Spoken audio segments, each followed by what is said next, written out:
Open up your eyes and see all the fun and mystery. Take an African adventure with Darren and Destiny. From the mountains to the shore, so many things to explore. Take an African adventure with Darren and Destiny. Hey, what's going on, everybody? Open up your eyes and see all the fun and mystery. Take an African adventure with Darren and Destiny. Hey, I I just wrapped up the information session for those getting ready to go to Ghana, just to let you know that we have a big trip coming up in March 25th to April 1st, and you can be a part of it. And all you have to do is go to bit.ly, travel to Africa to get the details. And we are doing a special. And if you want to go, we have just for March. This is only for March because this is probably going to be the last time that somebody's going to be able to get to go into Ghana or pretty much anywhere in Africa on a discount because it is going down. People are already these passports, people traveling. And again, when you know how to navigate these international streets, certain things don't rattle you the way they might rattle other people. So anyway, if we do have available on demand, and if you want to go to bit.ly travel to Ghana 2022, you can watch the replay and catch the replay of it. Anyway, I'm not even talking about that so much right now. I'll talk about. I dropped that. I'm live right now. It is 10:16 p.m. Eastern Standard Time.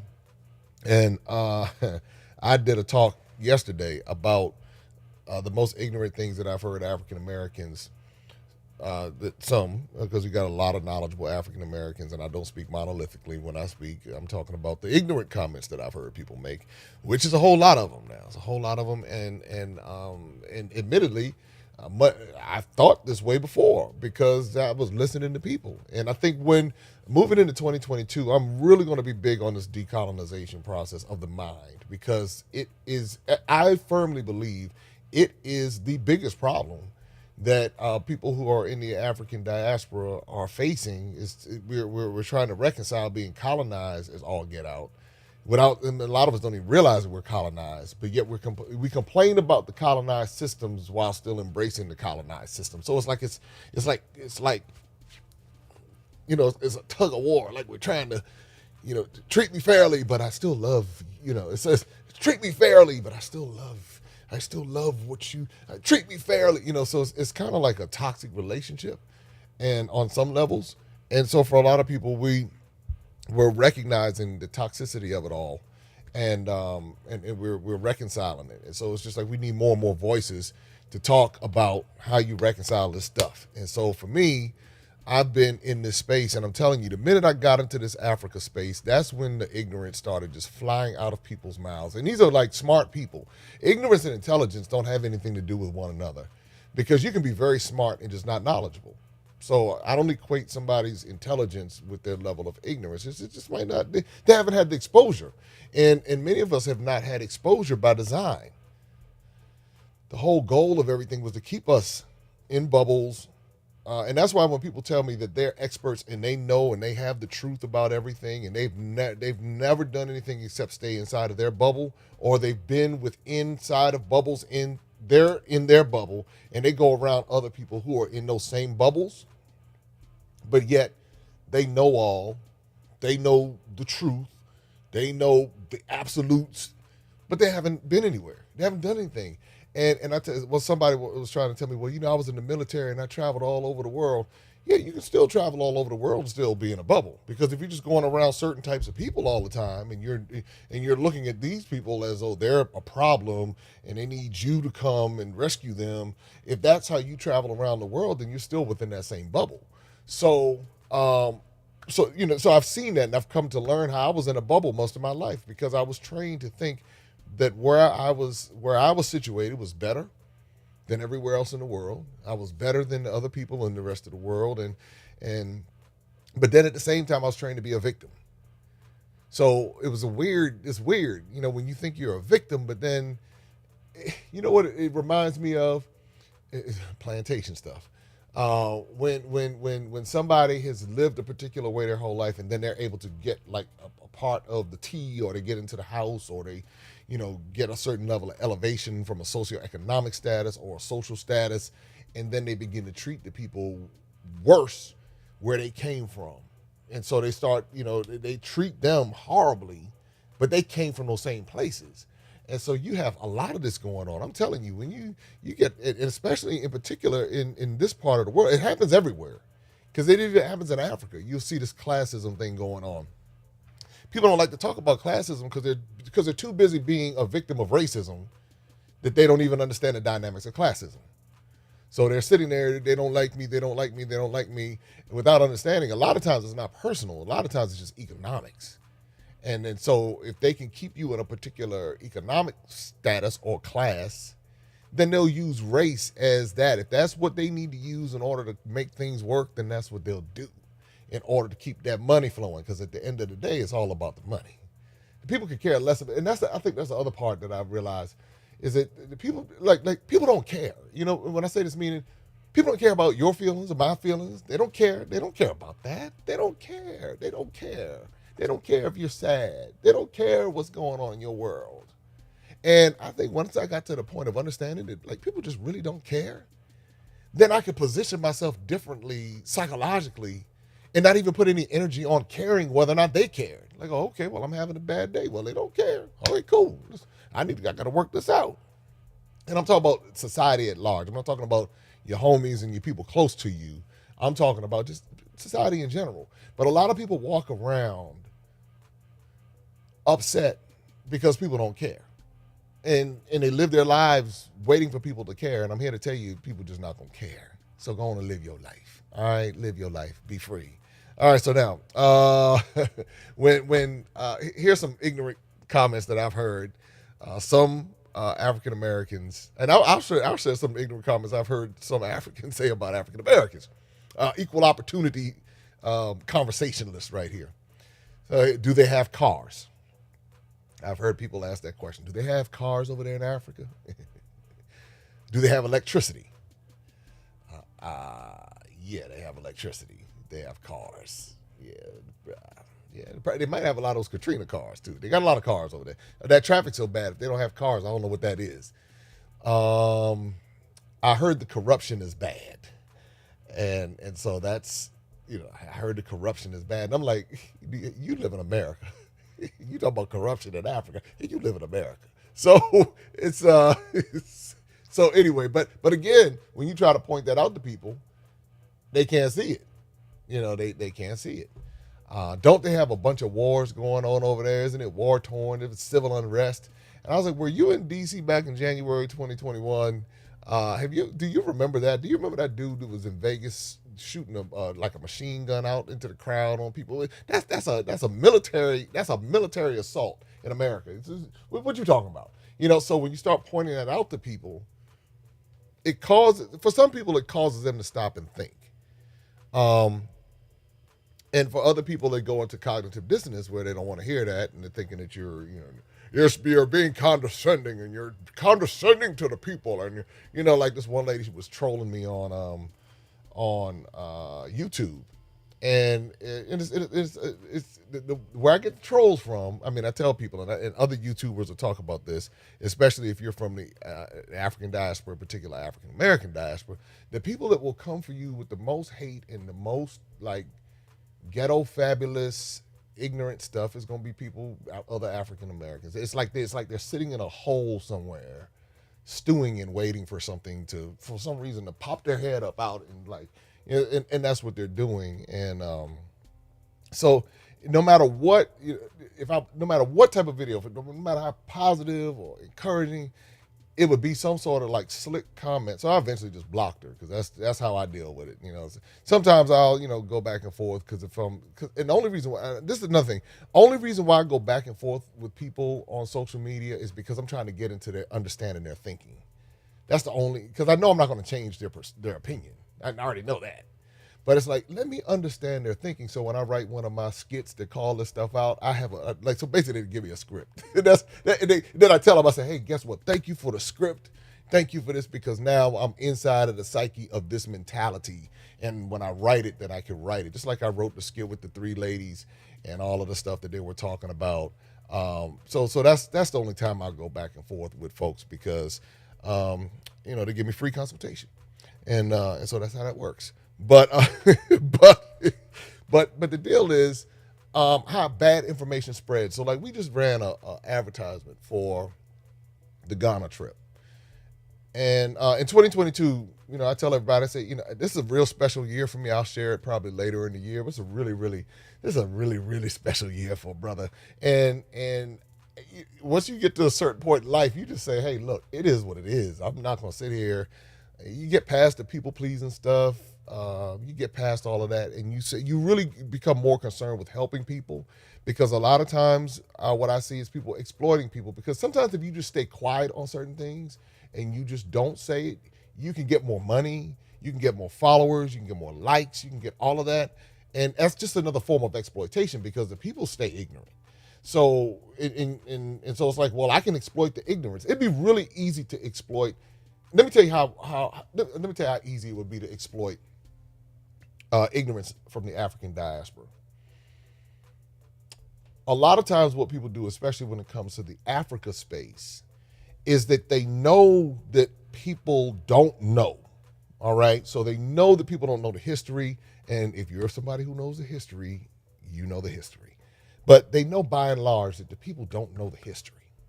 So they can play off of Wakanda, and they can play off of Zamunda. They can play off of fictitious places that people have romanticized and fantasized about in order to just kind of toy with that a little bit without really giving them the real.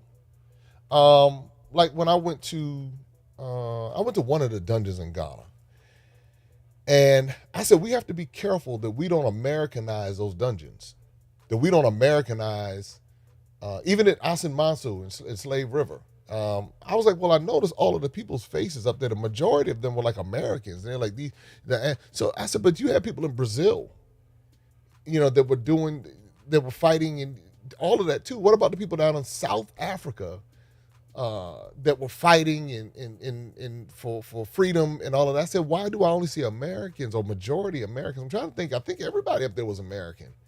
Martin Luther King, Malcolm X, W.B. Du Bois. I think Harriet Tubman was up there. I think Booker T.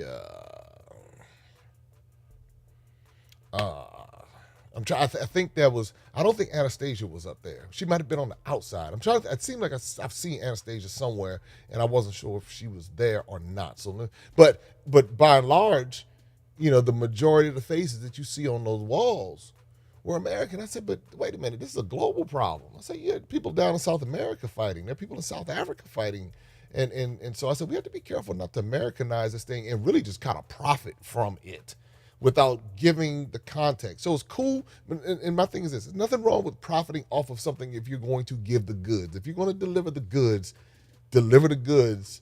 so the people don't go home. That's like when I talk about going to Egypt. We can go to Egypt and people can get their rocks off on Egypt and go there and get a whitewashed history and go back. And I'm like, nah. I said that's what I saw when I went there. I was like, oh, no, you come on my tour. Oh, no. I said, I got to go to the real Nubian village, and we got to go to the Nubian Museum, and we have to understand what really happened here in Egypt. Same thing in Ghana. If we're not careful, we'll go to Elmina and Cape Coast and all those places and think that this was an American problem, and that America, like the black people in America, were the only ones who were enslaved, and we were the only people who went through this thing, and all of our history in America is terrible. And it is terrible when I say this. So please hear it carefully. It is a horrific, when you go into the history over the years and things that have occurred, it has been horrific on many levels. But it was equally as horrific in Haiti, and equally as horrific in Brazil, and equally as horrific in South Africa, and East Africa, in Belgium. I'm sorry, in the Congo, where Belgium came in and Leopold II. These are equally. in the French colonies and the different things that they would do to the people. In Jamaica, what they would do to the people. So what ends up happening, and this is why I say this ignorance, this stuff is important to understand, and that's why traveling is so important. Because what it will even do, some people have a superiority complex when it comes to trauma and abuse. My trauma was worse than your trauma. And so, and that's only because, and the reason why a lot of people only feel this way is because that's how it's been branded. That's how it's been branded.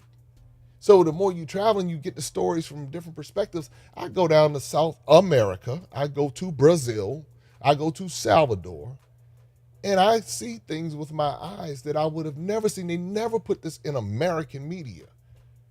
And you don't have enough people out here talking about this stuff to be able to say, wait a minute, do you know what happened in Brazil? Do you know that they're like 2.5 times the Afro-Brazilians as Afro-Americans, if you will? Do you know that the French had Haiti paying reparations to them for their independence? Do you understand why these countries, in particular Francophone countries, unless they bow down to the master, if they didn't bow down to the master, they were left impoverished.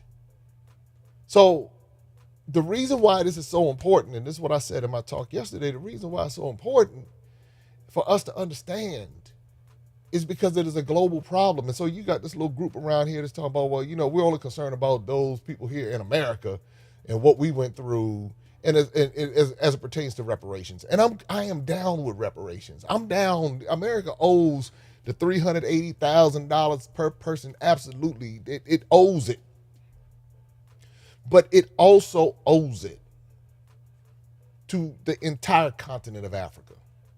And so with people like, well, that doesn't matter. Of course it matters, because it's the same problem. Because now it's a little bit disingenuous if you're only looking out for this, and then they're going to, well, the African government sold us into slavery. And it's like, well, the African governments didn't even exist. What are you talking about? Those were colonial systems. And so, yes, you did have those who participated in trading and all of that, but the context of it is that those ethnic groups and those people, they weren't seeing it like the way we see it. So we even approach it from a modern mindset and context and miss the whole point of what was going on. It was never about black and white as far as when it came to the ethnic conflicts. And they still have ethnic conflicts. A couple people wanted to point out that they still have slavery in Africa. Well, they got slavery in America. How about that? So slavery is all over the world. This is estimated, if you go to the East African Slave Trade Museum in Zanzibar, it's estimated like 21 to 26 million people still enslaved all over the world. Labor slavery, sex slavery. In America, slavery is known as human trafficking. Or if you, depending on where you go, you have a lot of people who are coming in through Mexico and through Central America. Do you think the conditions that they're working in down in those areas, do you think that's being regulated? Don't you understand that if you pay people money, they'll look the other way? See, those are things that you get deeper with this. It gets deeper. And so that's why when people talk, it's like, are you not just speaking from an American context? Or are you speaking from a global context? Because if you're speaking from a global context, then you will understand the history in South Africa. And I'm talking about more modern history, how it mirrors so much of what was taking place in America with the civil rights, and they were dealing with apartheid and all of that different stuff that was going on. And then when you see how the Dutch, because the Dutch were in America too. See, a lot of people don't know the Dutch were in America. And then when you go down to the Dutch Museum right outside of Joburg, and you see the little Amish people and stuff, and then we run up to the Amish market and we run on over there and we just run on, the Amish the Amish, but don't even really know the history. And so, and you get the little wagons. You see little drawings on the wall with the little wagons. You see the remnants of the wagons right there in South Africa. Right there. You see the Dutch writings. You see the Dutch Bible. I wonder if that was a King James. So I had to drop that in there. I got pictures of the Dutch Bible. You see the Afrikaans and how the Dutch impacted that area. It's I think here's where the conflict comes in on many levels, and talking about, and I'll talk about more of some of the ignorant things that I hear. The conflict comes in because we have been trained so much to embrace European ideals and standards as these standards, but yet at the same time, the conflict comes in because we still are recognizing that when it comes to the European standards, that omitted the people from Africa. So you have a lot of us who are trying to fit into that. And so some of our minds tell us that the only way for us to fit into it is to reject ourselves. And that's where the inferiority comes in, where we reject ourselves and we reject our identities and we reject our features and we reject our culture. And all we want to do is be like them. Now, it's subconscious, but we'll say we'll be like them, but we still want to claim being black. So here's the thing. This is where it gets real tricky. A lot of people will claim black, but won't claim African because, see, that's the thing. Anything but African, because I still want to fit in, but I'm still a victim, but you don't understand what happened to black people and what happened here, but it was the same thing happening to Africans all around the world. That's the disconnect. And so where the separation comes in is because people are now saying, well, my plight was worse. And now I even see the whole first black this and the whole first black that. I don't even celebrate that like that because what we're doing is now celebrating the first black in a European system. When you had first blacks all along, first black kings, queens, presidents, all of this stuff, but we celebrate it in a European system and saying they've done something because they've risen to the top of a European system, but they were already doing it for centuries beforehand. They probably invented systems that were exploited and stolen, but yet we celebrate us rising to the top of this system that is not indigenous, that steals, kills, destroys, robs, manipulates, erases, all of this other kind of stuff, but yet we celebrate rising to the top of it. See, when you start getting into it a little bit deeper, you start, for some people, now some people don't see it differently. Some people are cool with it the way it is. But as I'm sitting there, I'm like, wait a minute. There've been kings and queens and everything, and I don't hear anybody celebrating.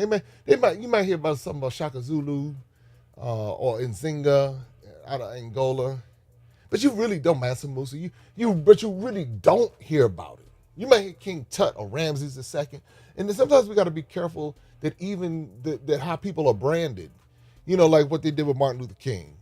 The reason why Martin Luther King is so popular, this is what I just came to the conclusion. I mean, I'm just sitting there looking at this.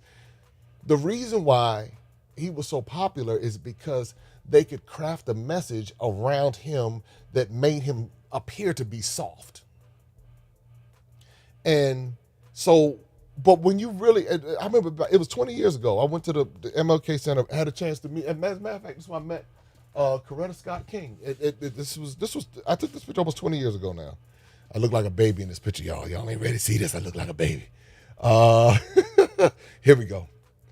So back in, I took this picture back in 2002. Yeah, and so, and realizing what they did with Martin Luther King, I heard some of his speeches and stuff at the King Center. I said, well, I never heard this before. This don't sound like the same guy. I have a dream today. I said, this don't sound like I have a dream. This sounds like a brother that's like breaking down some stuff. Hold on now. Is that Martin? Wait a minute. But see, they never play that. And so I remember being in like the second or third grade, and I guess I was one of the little black kids in the school. They said, well, can you play Martin Luther King for Martin Luther King Day? This is right around the time when they made it the national holiday, and everybody was singing Happy Birthday. Stevie Wonder then went down to the mall, and they were singing. And so that was the time where they had me dress up and put the thing, and I was supposed to be Martin Luther King. And so I didn't understand, but I just know every Martin Luther King, we hear that say, I have a dream today, little black man, little black girl. But then you rarely hear the man when he would break it down about the economic stuff that was going on. You rarely hear where he was lamenting about realizing, wait a minute, I don't know if this message is the message that I needed to be pushing. I'm having some second thoughts here. And that was right before, they killed him. So I say this because when we, because the whole design was to make sure that we were disconnected from Africa. I remember being a child, and anybody who had any features that were like African, it was teased. They still do it. People are grown people to this day in their 60s, 70s, and all of that, 80s, still have this stuff, have these conversations. And it's really kind of sad because it's a part of the plan. I think that's the part. I see the plan, and then I hear the plan come out. And so what I hope to do is to be able to say, hey, look, now, no, I hear what you're saying. But let's consider who's been teaching us. Who approved those curriculums that we grew up with? Who approved them? You growing up in Alabama somewhere during the 1950s, 60s. Who approved the curriculums? Who said this is okay for you to learn? I'll never forget. My mother. I found her a book report she did as a little girl. I have to go pull it. I still have it. I have it. I don't even think she knows I have it. I have to go get it and show it to her. And it was number little white children and all this in the magazine. And the little white children. She doing a book report. And just little white children. I said, oh wow. I said, so now this is what she sees. As a little. I mean, she's very fair skinned, but even still, is this is what she sees. And these people are dominant. This was in the 1950s, 60s, so it wasn't really that long ago. I said, wow, interesting. And then I remember as a child growing up in the 70s and 80s, it was starting to balance out a little bit more. But at every turn, anything pertaining to Africa, African features, African anything was spoken of negatively. And then when you go back to the brown paper bag stuff, that the uppity Negroes were doing back in them days, all the alterations at every turn how they conditioned us, and people made money off of us altering ourselves to be more European. That's a big industry, and a lot of times it's people who are not of African descent making the money off of it. A lot of times it is, on some levels, but then like some of these hair markets are blocked out. Black people blocked out, African people blocked out of it. By Koreans and all kinds of, it's all kinds of systems in place to go back to money, but then it also goes back to identity. Then it goes back to a lack of education. Then it goes back to, when it goes back to identity, people trying to fit in, trying to figure it out, trying to go through all this stuff. And you just see this thing. It's deep. It's deep. And then what it does is it creates an air, and this is what I was telling somebody, it creates an air of black supremacy, where when we navigate, again, we go outside, and it goes back to socioeconomic status. We go outside, and then we might be treated like trash at home, quote unquote. But then when we go abroad, then we treat other people who look like us like trash, or we don't want to identify with them, or we are above them in all of this. Now, and again, I see it. I've lived it. I've been on this earth a little while now. I've seen some things. So somebody say, yeah, young brother, such. I say, I'm not as young as you think I am. Let's see. Here's a couple other things.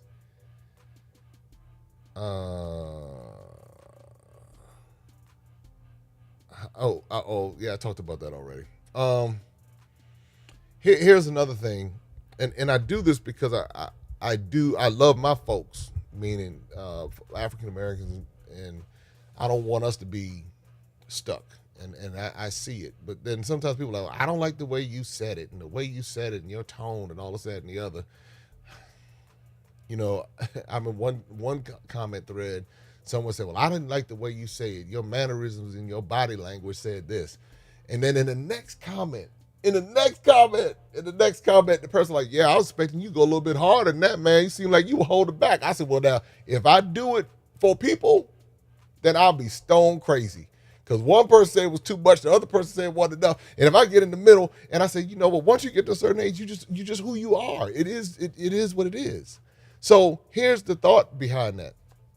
And I just say this to anyone. You can be African, African American, you can be white, black, green, orange, purple with polka dots and a tail with a pitchfork on the back of it. This could be for anybody. That's the point. If you live your life through the filter of an offended and I'll just say African American or whoever, it can cloud your vision and have you upset with the wrong person. And I say this meaning because we're talking about ignorant statements that people make. If you live your life through a filter of offense, and that's what I hear a lot of people, I hear it coming out on every turn. You know, when Donald Trump was in office, the people were offended. They were just offended, and understandably so. He would say some outlandish things. But with that, though, they would fail to see the very systems that were oppressing them from the very people they thought were supposed to be helping them. So they were distracted looking at Trump while not even looking back over here at where all the dirt was being done. And so you try to point it out, and they're like, nah, and it's okay, all right. And so then they go through the next election cycle, and next election cycle, and next cycle, and next cycle, and this, that, and the other, and then they play these little games with people's mind. I think what bothers me the most is watching how people play mind games, not just with African Americans, but in Africa too. I think if there's something that breaks my heart now is like when I see the mind games that are being played on folks and how people willingly embrace it. And then when you try to show them, they look at you like you crazy. And you're like, don't you see the results? Don't you see the results from this? Yeah, but don't you see the results? Or they'll blame something on somebody who was. It's like I don't know what the condition is called. Maybe some psychologist or somebody knows what this condition is called. But it's a condition that I see a lot of people have, and the only way to deal with it is to call it out and say what it is. Another thing that ends up happening is that we listen emotionally and then end up not hearing what is being said or miss the overall point. So, say for example, if somebody says something and it sets a trigger off on you, and there's emotion. And you're not even listening to the point. You're not even listening to the overall point. It's like one statement might be made and they fly off the handle and go off somewhere. And it's like, yo, reel that thing back in. Listen to the whole point. Let the whole thing play out. And I had to learn how to do that because I grew up in that culture of hypersensitive, upset, angry, in my world, upset, angry black people. And so no matter what rational conversation was not something that they flowed in. They flowed in irrational, upset, offended, angry, all of that kind of stuff going on. And that's one of the reasons why I think a lot of people in Africa say, well, the African Americans are filled with anger. And I said, well, yeah, a lot of them are, but everybody's not. I said, so let's first work on this monolithic thing where because everybody's not like that, but a lot of people are. And let's understand why they're like that. So what I had to start doing is understand, well, so what's going on? Well, if you grow up in a culture that tells you you are a victim, or you grow up in a culture where you see systems that are specifically designed to enslave you, set you up on Trump charges, meaning, look, you got a little dime bag, a little bag of weed or whatever, now you spending 30 years of your life in jail. You go into a particular place and they're redlining you, they're sending predatory lenders your way, this is what's going on. That's enough to make somebody angry. You know what I'm saying? That's enough to make somebody want to flick off. You know, that's an old flick off. That's enough to make somebody want to cuss somebody out, you know. And a lot of times if people don't know how to handle that, and then they look across the way and they automatically tell you, you got to work harder because you black or you this, that, and the other. So they're being bred with inferiority. And then especially when it comes to a lot of black men, if you don't have the reinforcements to affirm you and to build you up, then you just kind of say, you know what, I'm just gonna settle in, and it is what it is. And that's when the drugs come in, that's when the alcohol comes in, that's when all the other stuff comes in and creates this downward spiral. And so from that perspective, I get it. You know, I've seen it. I've watched people who had potential, and because they didn't, because it wasn't there, then they took that pattern. Now, there are other people say, well, I had to pull myself up, and I had to figure it out. So you need to go ahead and figure it out. See, that's where that monolithic thinking comes in, because everybody doesn't handle situations the same way. So some people handle trauma and stress differently. And this is what I had to go through. This is part of the decolonization process because I had to really start analyzing my life and things that I had seen. You know, what makes one person response to trauma where they become driven. Not that that's the right response, but that's their response, where the other person becomes passive. And you start looking at this and you say, wow. Now, on the flip side of it though, you know, I go to Africa, and many parts of Africa have gone through the same different things, but they don't have the luxury to, like, they gotta still get up and move, and they still gotta, you know, they might be dealing with this stuff, but they still gotta still function, or else they won't eat, you know, in different parts. And I mean, they're parts of Africa very, very wealthy, so please don't hear me saying that Africa is like impoverished all over the place. What I'm saying is, I'm just comparing situations. That's all. I'm just comparing trauma to trauma and what people will have to do and how they have to overcome it. But here again, and this is what I had to come to terms with, because when I was coming up, I was a very, very angry child, very, you know, because of rejection from my father, and just, you know, you just didn't have my mother affirmed the best she could, but it just, you didn't get the same type of affirmations a lot of times that you would see your contemporaries getting, especially if they were from a different ethnic group. So subconsciously, and you don't know really what's going on, but you're navigating. I mean, that's what it is. A lot of people just navigating, just figuring it out, just trying to maintain, trying to stay out of jail, trying to not get nobody pregnant. And then sometimes you got into that phase where you didn't care. You're like, hey, it is what it is. She looked good. Hey, bring it on over here. You know, so it was, you had all kinds of phases, especially then being immature and going through that whole thing too. And you know, honestly, what that did is it gave me a different perspective on understanding my father and what he might have dealt with as a young man in his early 20s. I think he got married at 21, his first wife, at 21, and I think she might have been 19, and then they had 4 children. And I'm saying, I can only imagine being 21 with 4 children back in he was born in 32, so you talk about in the 50s. So he'd be 90 years old this year if he was still alive. So I said, what was that like in the 50s as a black man in Norfolk, Virginia?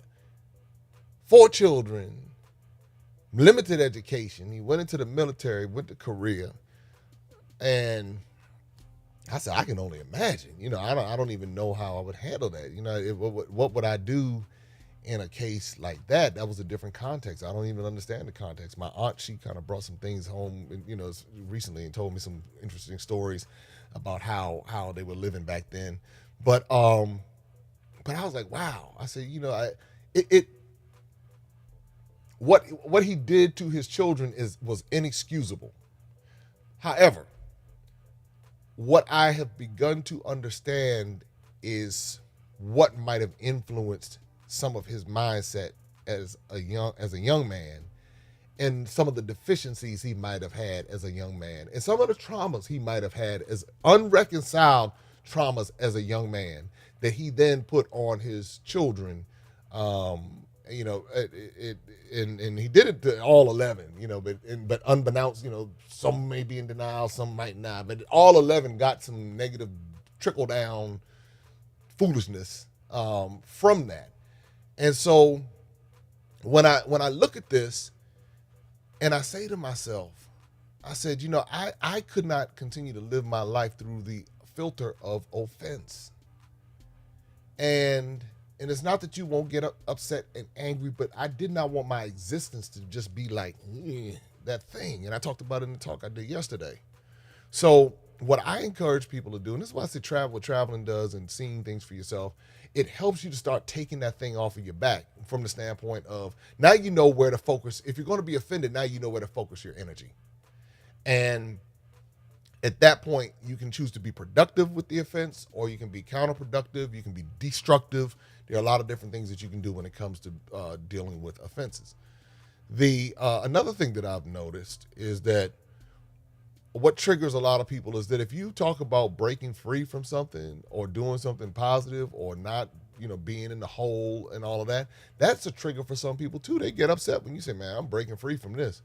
And they're like, nah, nigga, you need to get your back down in here and do what you you need to get back. Like when I started talking about Africa, that same troll, it was like, you need to get back to America and you need to be around your people and you need to learn about your people and your culture and your dun.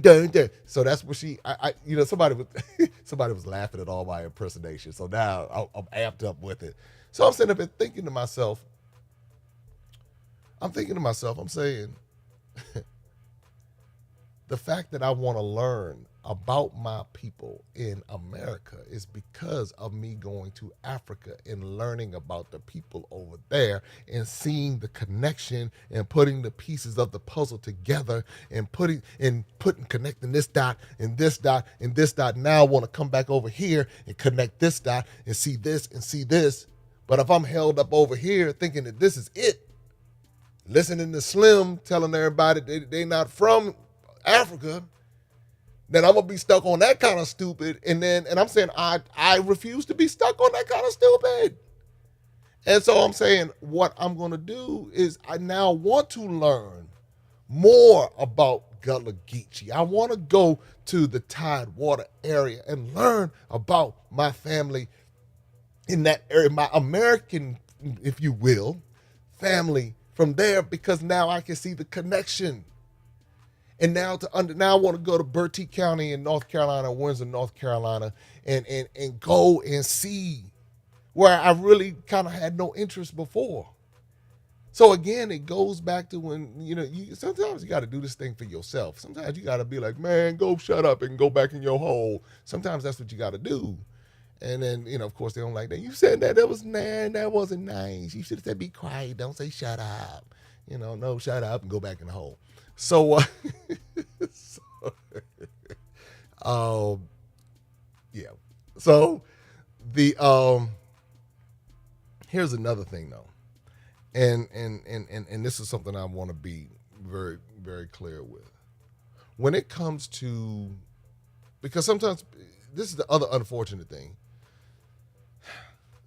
Sometimes people will think that you're betraying your American ancestors when you start talking about Africa and visiting Africa. And for those who moved to Africa and all of that, then there's this thing, well, I'm not visiting Africa because my ancestors bled and died in America. And I'm not going to visit them. Now I got to turn into a drunk person, right? Okay. So I'm not going to go visit them. I don't want to go because the Africans sold us into slavery, and my ancestors died right here. And again, a part of decolonizing the mind, that's part of the story. And some people are so stuck in their minds that they're saying that if they go visit, they're somehow betraying their American ancestors. And this was something I was saying in my talk with Tim Swain. We got another talk coming up. I said, I'm betraying my American ancestors who worked every day. I think about my grandmother who worked every day to make sure that I had the different things and access to opportunities. She worked and did people's hair every day so that when I wanted to explore and learn how to work on small engines, and I took the correspondence course, I'm every bit of 12, 11 years old working on small engines, her hands did that. So that I had the opportunity to get the education to be able to do that, to learn how to work on motors. And I wanted to open up a small engine repair shop. I was over 12, 13 years old. And she said, well, Jay, you know what? Go ahead and get the course and learn how to do it. And I'm sitting there reading the book and working on my go-kart motor and souped the motor up and all this kind of stuff. And it was the fastest go-kart in town. I'm driving it to school illegally and all this kind of stuff. This is what's going on. I'm every bit of 7th, 8th grade working this thing out. But that ancestor that I know, she worked. And my grandfather, these are the ones I know, that I saw them working in their now in ancestor mode of my life. They did not do all of that so that I would be stuck in place thinking like that. They worked to give me every opportunity so I could travel the world. So I could go as far and wide as whatever I could think of. That's the one thing my grandmother never did. She never put limitations on me. She might have been limited in her mindset and her thinking and her level of exposure, but even she traveled. Even she went to Canada and the Bahamas, and then they went to Bermuda and some other places. So when I think about honoring my ancestors, my American ancestors, you daggone Skippy, I'll travel all over this daggone world because some of them did not have the ability to do it. But some of them lived so that I could do all of these different things. So when people say that, I'm like, well, okay, if that's what you want to do, well, I'm not doing that because I'm going to go.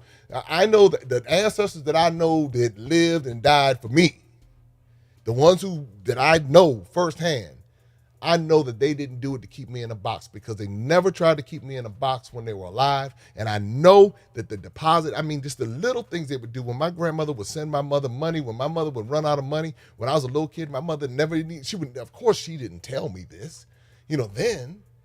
But now I know as a grown man, I know what was going on.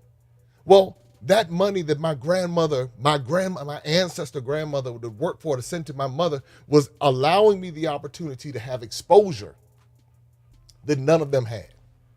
So that I could go to certain schools and be in certain places so that now when I'm at this point in my life, I don't shut it down because I'm thinking, colonize. I'm now saying, okay, you know what? Let's go ahead and take this thing all the way to the next level so that when the next generation comes, so that when my children come along, now they have a different reference point, and perhaps they might want to take it to another level. But not just my children, but anybody that I come in contact with. So if I'm going to honor my ancestors in America, then I'm going to go to the highest heights of whatever I can do. And so that takes introspection. That takes being honest. I talk a lot about, like in my book, Fatherless Father and everything, I talk a lot about my father and the issues and all of that. Now, as I get older, I realize that my father and I have more in common than I realized. And so I'm like, oh, okay, hold on. Okay. All right. Even his last wife, she was telling me, she was like, she told me this a few years ago. She said, Jay? I said, yes. She said, I feel like I'm looking at a young JD. I said, really? She said, yeah. She said, that's what I feel like. And then my cousin Isaiah, he said, Jay, he said, I know you just might have had like 3 or 4 interactions with your father in your whole life. He said, but whatever. He said, he gave you all of him. He gave you you got it all. I was like, really?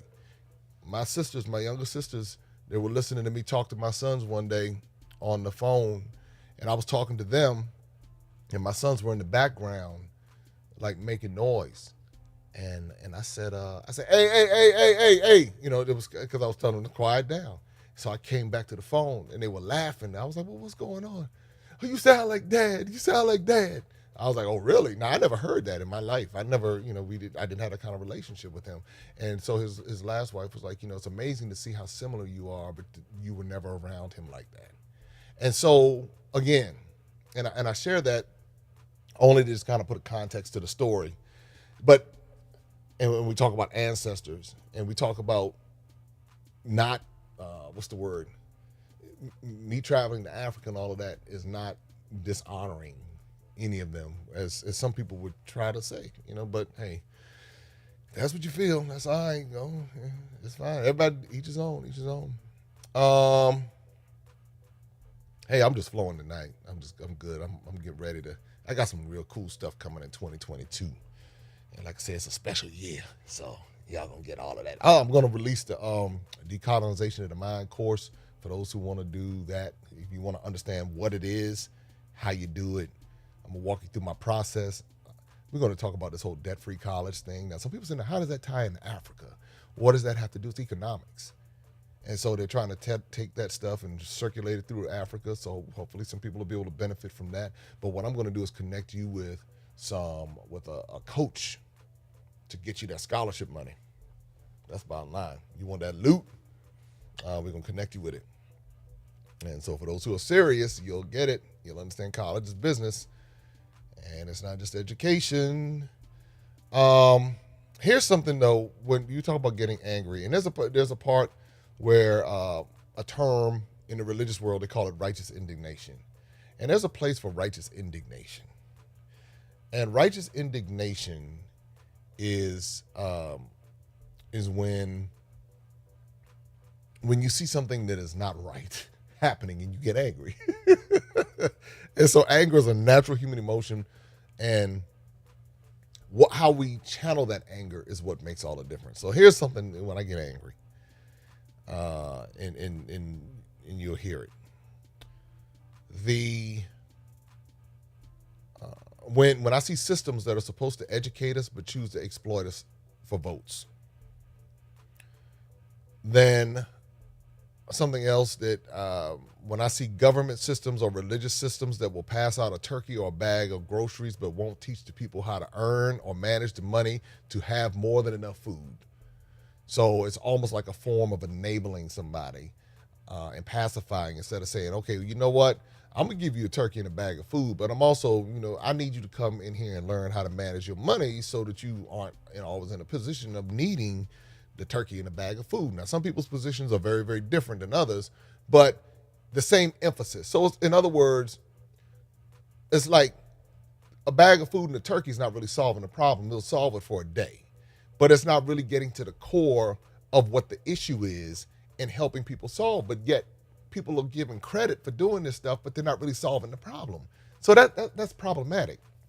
It's like, it's no different than what we're dealing with right now. You have this emphasis on people getting injections to solve a problem, to boost a natural system that they already have.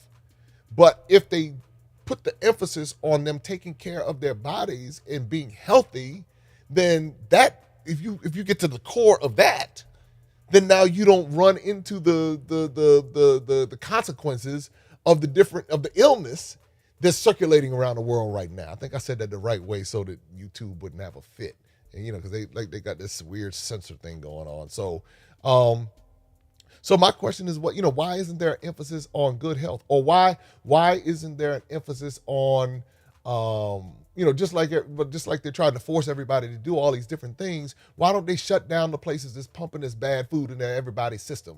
Or why don't they prevent people from going to eat the bad food that causes the underlying conditions? So you start wondering different things. You say, well, what's going on here? You got junk on every corner, and all this junk is telling you is killing everybody, but nobody's regulating that. But on the flip side, so you start wondering things, and you start saying to yourself, if people really want to solve the problem, they'll solve the problem, because you see that when they want to do what they want to do, they will make you do what they want you to do. So you stop and you just kind of say to yourself, like, wait a minute now. I get angry when I see political systems that have black faces but white agendas. Buddy of mine, many people in DC know him well. We're about to sit down. I'm going to have the exclusive interview with somebody, and we're going to have this real conversation. We're going to get off this Bojangle conversation, and he doesn't have Bojangle conversation. He's ready to sit down and have this conversation. But we're going to have a good talk, and I'm going to ask questions. I'm going to ask questions about government and policy and why things stay the same. And I've been saying this for years, It's like I get angry when I see black people so loyal to systems that are holding them down. I say this all the time, and I know some people don't like it because they're in that particular system. But hey, it is what it is. Because it's a valid question. Here's a valid question, and I've been asking it, and nobody's been able to answer this question. Nobody's been able to answer this question. And I keep, and I think about DC, I think about San Francisco, I think about these heavily Democratic areas where the Democrats have a stronghold. And just understand, I'm an independent. I'm not a Democrat. I'm no Republican. I don't care if you try to take my black card, you can have it. You know what I'm saying? If that's what it requires, if being stuck on some of this stuff is what it requires, you can have that black card. I don't even want that. I'm good just where I am. I'm just good. But what I see as a recurring theme over and over and over and over and over after being on this earth as long as I've been on this earth, don't let them change. And the most loyal people are the people who suffer the most. So every election cycle, I'll give you an example. The Democrats come through and they say, we are going to solve these problems, and them Republicans, they're the problem. But we your savior, and we got your back. And we're going to do this, and we're going to give you some more turkeys, and we're going to give you some more bags of food, and we're going to do this for you. And we're going to give you this, and we're going to give you that. Just give us your vote. Give us your vote, we promise. The vote comes in, promises are made, and the same thing stays the same. The same language, the same talking points, the same political puppets that show up every election cycle. They go around to the same churches talking the same bull every election cycle. And the crime stays the same.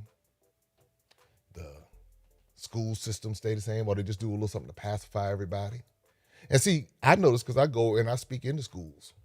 I go and I've been in the schools. I've been to Ballou. That's what said. 2022 folks gonna really understand who. They're like, what all do you do? I've been in there. I've talked to the children, and I've talked to the parents, and they're like, look, I want to do better, but this person, and they do have politicians who are fighting hard to try to get some things done. But when you're working with a system that has black faces but with a white agenda, and you have black people believing in the black faces with the white agenda, nothing is going to change. That's the bottom line. If they wanted to eradicate poverty in America, they could just print enough money to eradicate poverty in America. They could issue loans. They could make financial literacy a requirement before English in school. Before you go anywhere, you need to understand predatory lending scams. You need to understand how to get credit if that's what we're going to do. Or the option of not going credit, living debt free. If they really wanted you to know, this is how you go to college without debt. Instead of the first thing they're trying to do is peddle student loans to you. The minute that you walk up on the college campus, you don't have a job, anything, and they're trying to push student loans down your throat. Because now what they're doing is selling you on a dream or an experience, but they're not giving you the tools to really, because you can have 1,500 degrees, but if you don't know how to manage your money, you still be broke. And so those are the things that they don't tell you, what I'm saying? But they're telling you, hey, get a college degree, you're going to be great, you're going to survive, you're going to do all these different things. I know a whole lot of people with college degrees right now. They're struggling financially. Multiple degrees, master's degrees, student loans coming out of every orifice on their body. Still struggling because somebody sold them something without giving them all of the steps to be able to do it. So when everybody's sitting around here like, yeah, man, they're going to cancel student loan debt, get that out of your mind right now. Please get that out of your mind. That is not going to happen.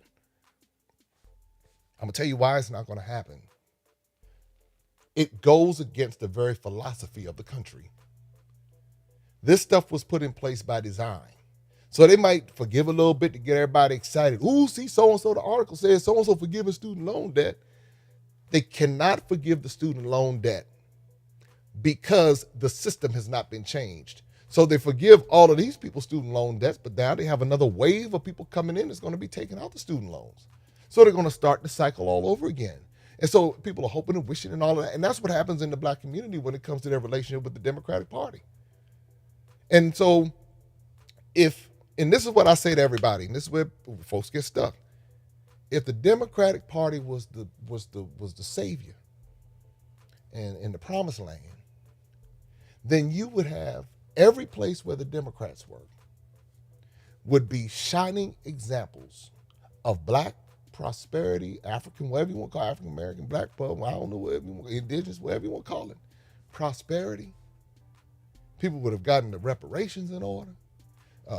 And I'm talking about the places where the Democrats control the money. I'm not talking about they got to go to Republicans in Congress and get all. I'm talking about where they would control the money.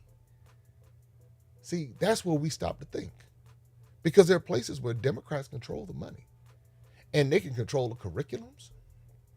They can say, we need to teach these people not to go over there to that auto play store over there on Branch Avenue over there across from what you call it, and take out a 29% loan, because that's going to set them back 5 years financially.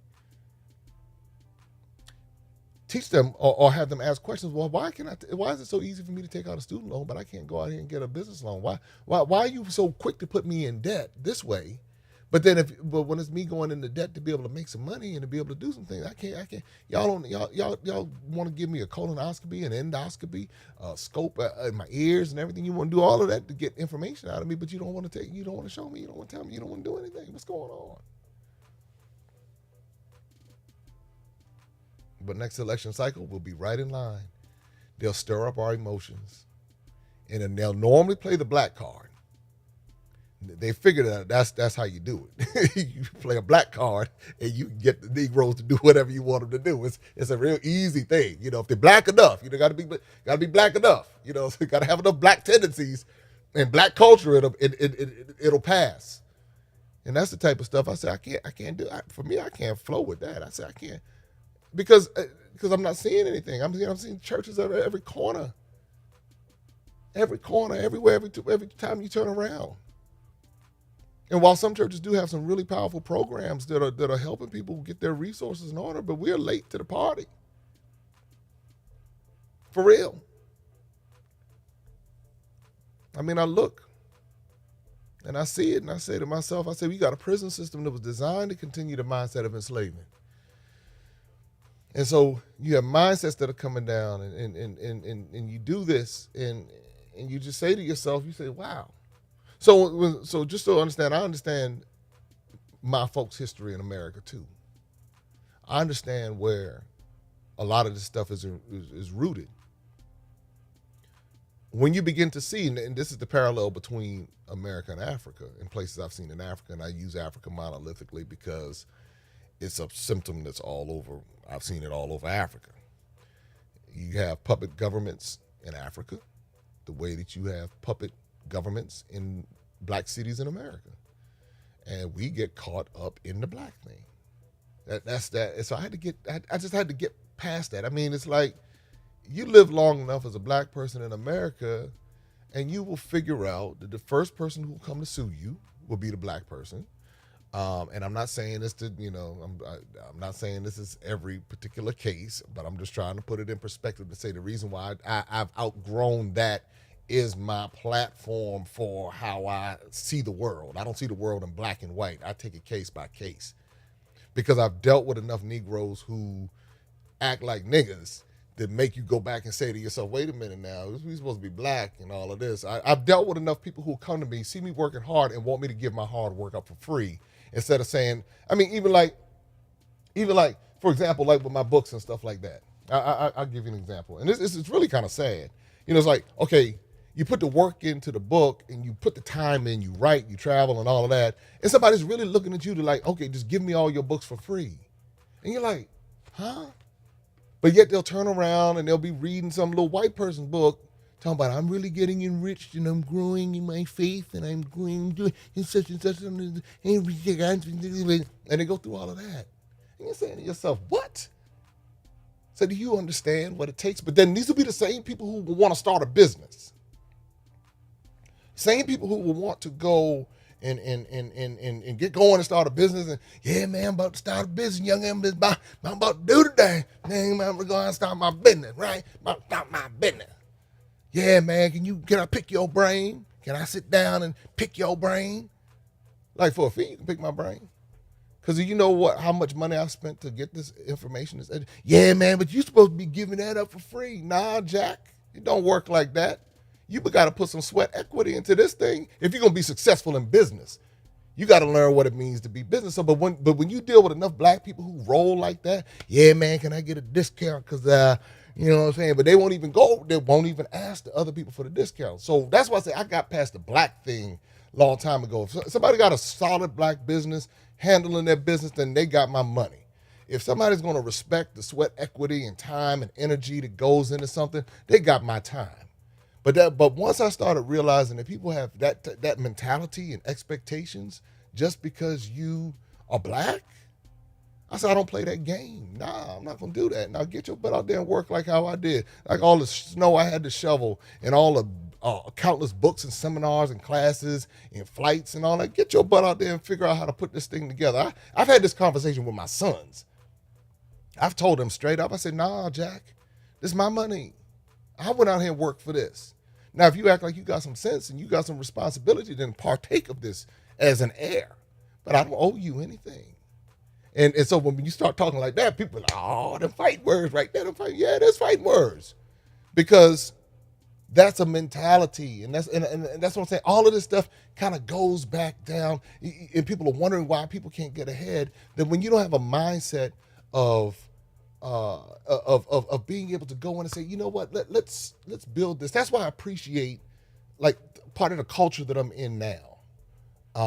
The culture I'm in now, people don't have that mindset of you owe me something, or I got an expectation you ought to give me something for free or whatever. I mean, I remember when I was like doing my plays and stuff, and when I would have charged plays, and what I would do, this is y'all. I don't know why y'all getting all this tonight. I don't even know what this is. But I would sit back and watch how, like, people who are familiar with you, how they would expect a free ticket if it was a charged event. And I remember somebody one time was like, yeah, I can't say how, I can't say it because then it'll tell who the person is. Yeah, so-and-so, such and such, and this, that, and the other. I was like, oh, okay, well, they go to Ticketmaster.com, and, so here's where the mindset was twisted. The mindset was twisted in the sense of expecting a free ticket without understanding how much money had to be spent to put this off. Instead of saying, I'm going to come buy 5 tickets because I believe in what you're doing, they're sitting there, well, how can I get in for free? How can I get the hookup? And then they wonder why there's no relationship there. Because there is no relationship. It's like, where's the expectation of the hookup? Do you understand? I had to write this production. I had to now go out and go to the theater. I had to go put this stuff together. And then now you're coming here just because you want to come for free? Like, really? But then here's what I mean, this was when I did Church Mafia at the Warner Theater. This is what like touched my soul, was a classmate of mine from high school. I don't even know who it was. I don't even know who the person was. They came to the Warner Theater and bought tickets and said, I cannot make it to the show, but I just want to show my support. And I said, well, did you get her name? I forgot. I said, no, I just forget. But I wasn't supposed to know. All I was supposed to know that the gesture was there. And this is someone who knew me 30 some years ago. But then you have other people who know you and are supposed to be close to you and all of that, and they want to hook up, and they, and all this, and they want this, and so, and I guess these are the things that I kind of went off on this, but I'm trying to get, this is all this trickle down stuff that comes in, and as you begin to filter this stuff out, and this is another thing that I tell people, is knowing your worth and charging your worth. And, and some of this has a lot to do with the mindset too. Like when it comes to, like I did my thing tonight, like the Africa trips and all of that. And when you begin to filter out old mindsets, then you stand your ground. So in other words, like I was telling everybody in the session, I said, well, we're not the cheap Africa trip. We're not. And now I'll say this in this setting, but I'm not going to be taking people halfway across the world. Oh no, I was in Atlanta, and somebody was getting ready to go on a trip with me in a few weeks. We were having a conversation and we were talking about another scenario, And he said, well, the brother got to make some money. I said, you daggone Skippy. I said, I'm not in the business of taking people halfway across the world. I said, I got a life. I got a family. I got different things. I said, yeah, no. I said, no, I'm going to be compensated for my expertise, my time, and the experience that I create. I said, I'm unapologetic about that. And I said, anybody who has a problem with that doesn't need to go on my tours. I said, because they're bringing the wrong mindset anyway. I said, I don't want them to come on the tour. I said, they can go on the budget tour, go in there with the hotel with the rats and whatever else going on, have that experience. I said, but the people who come with me, this is what when we were talking about it was talking about this whole black thing and all of that.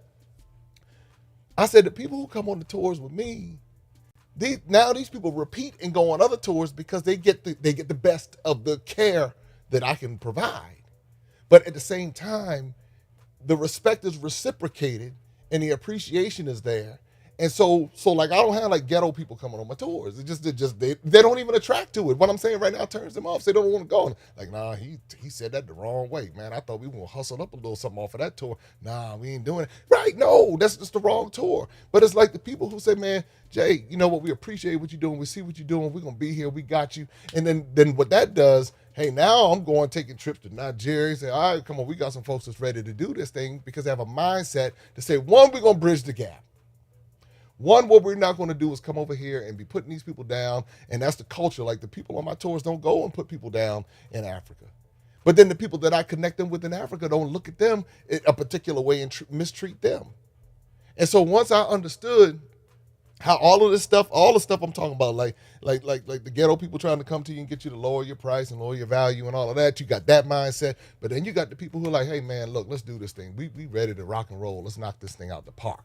Hey man, we got this thing worked out. And then so what ends up happening is you start connecting with those types of people. And I tell people, I say, I got millionaires that have been on my tours. Multi-millionaires, people building developments and all kind of stuff. And not that when I say that, meaning that now these people have access to resources that are now potentially willing to invest into the different parts of Africa or different people, or they might come back here and do an investment and start investing into our youth here to make sure they don't have the mindset that many of us grew up with over the years, because they say, wait a minute, I've had exposure around these people.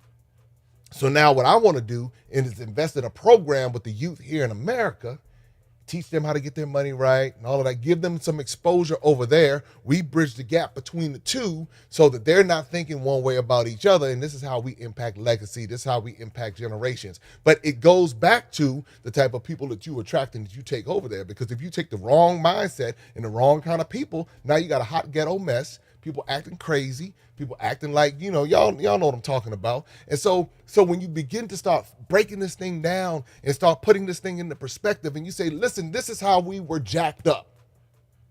And so this is how we're going to fix it.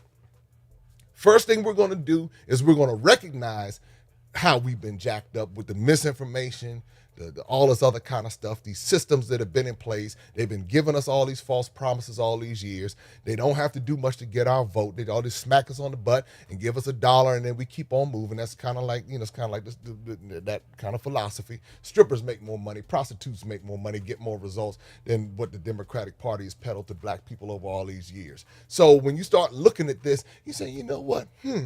All right, well now, and then this is the other thing that people do. They wake up and they say, I'm going to stop depending on these political parties to do things for me, and I'm going to do things for myself. When you start doing your own due diligence, when you start knowing your own worth, when you start doing those types of things, now people can say whatever they want to say. You can analyze them in a heartbeat. Whatever comes out of their mouth, you can already say, oh, I know what they've been influenced by. I know what they're talking about. Boom, let me keep it moving. Next, and then, or you don't say anything at all. Sometimes you just got to keep it moving. Sometimes you got to do what you do. Sometimes your results will speak for itself. See, but people trying to get me, man, you need to run for office. I have no desire to run for office. I have none, zero. They'll run me out of there so fast, it wouldn't even be funny. So take that off the list. There's nothing you can do. You couldn't even pay me enough money to run for office. I can tell you right now, I have no desire to run for office and play that game. But when I sit back and I look and I say to myself, I said, wow, now I'll sit down and talk to politicians and I'll lobby and I'll play that game. Oh, absolutely. Show me where the resources are so I can take those resources and go impact people's lives. Absolutely. But as far as me sitting down and saying, hey, vote for me because I'm going to do X, Y, Z. Oh, nah, y'all can have that. Y'all can take that. Y'all can have that. Yeah, I got to talk. Oh, had that. That's a whole new word. See, when you that's that had that. That's what I say. People can't take the black card because I know how to talk that. Had that. That's right. Let me see. What else? If anybody watches this whole thing, I'll be amazed. I'll be shocked. Like from beginning to end, like you're good.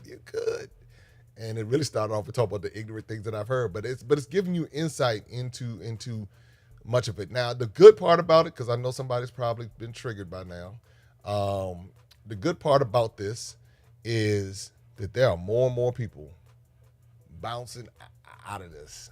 When I look at like Earn Your Leisure and Wall Street Trapper, and I look at those types of platforms that's not talking about ignorant stuff, and they're talking about elevating people and stuff like that. I mean, it's like, wow. You know, brother, it looked like he was about to go down for life on a charge, Wall Street Trapper. And he came out, he got himself together, he was locked up, did his thing. Now he's leading the whole movement. I mean, that's breaking free from the nonsense. A system that was designed on so many different levels to either influence him to do something he had no business doing, or if he made a mistake, offer him such severe punishment that he could never be a viable citizen. And he ran into the right judge, and the right judge gave him a break. He made a mistake, right judge gave him a break, and now he's turned that thing around. And see, those are the types of people I want to be around. Though, I mean, when I say that, meaning I want people with that type of mindset, because when you understand people's stories, because we try to paint this picture like we all lived, you know how people come out of stuff and they try to act like they never anything. That's why, like when I put in my book, I told to say, look, this is what this is who you're dealing with right here, and I'm learning every day. Every day you learn something new. It's like when you're around those types of people. It's like I've met some of the most fascinating people in my travels who have been through stuff, and they tell me things, and they say, you know, you wouldn't know nothing about this. I like, you don't know where I've been. You don't know where I came from, bro. You think you don't know, but no, I've seen some things. And when you get around like real folks, there's nothing more liberating than being around real folks that can have real conversations and have real thought conversations, and not even have an agenda attached to it. Not even like you trying to come from an angle. It's like, hey, look, we just talking, and have different perspectives and have differing opinions and all of that, but at least be open to be learned, to learn and to be taught. I mean, there's nothing like being around those kinds of people. And that's what I meet when I travel the world. I mean, and these are like Black Americans that I meet traveling the world. And typically you meet, the funny thing is you meet like unicorns in places where unicorns go. And you kind of get there and you're like, wow, all right. Well, I thought I was the only person who saw it like that. And what I hope to inspire through the different platforms is for people to understand that we have only been taught a small part of the story. And that's where the ignorance comes from. And somebody needs to point out to us when we say something ignorant. And it might not always be the nicest way or the way that we want it to be said, or it might not come as strong as we think it needs to be said. But we need somebody to tell us when our stuff is raggedy, when we're sounding crazy. And I mean, and best believe, trust me, people tell me on social media and everything, if I do something, and they'll be quick to let me know. If I think I interchanged South America and South Africa. You know, you understand? You see how that could happen? If I'm talking fast and I can interchange, say, I could accidentally say South America, but meaning to say South Africa, or say South Africa, meaning to say South America. And so, you know, somebody who was hypersensitive, you know, didn't listen to the context of my statement. And it was like, well, that wasn't South Africa. I said, well, go back and listen to what I said. I misspoke. It's okay. It's okay. It's okay. It's all right, baby. It's all right. It's okay. It's okay. So, you know, but you live and you learn in these streets. So anyway, all right, I'm done. Look, we'll be back with more. We got much more coming. Check out the video that I released earlier today with talking about the what is it? What was I talking about? The shoot that I did down in Atlanta, down at ATL. So, yeah, we had a good time down there. So, all right, and so that's the deal. All right, I'll talk to everybody soon. Be good. Open up your eyes and see.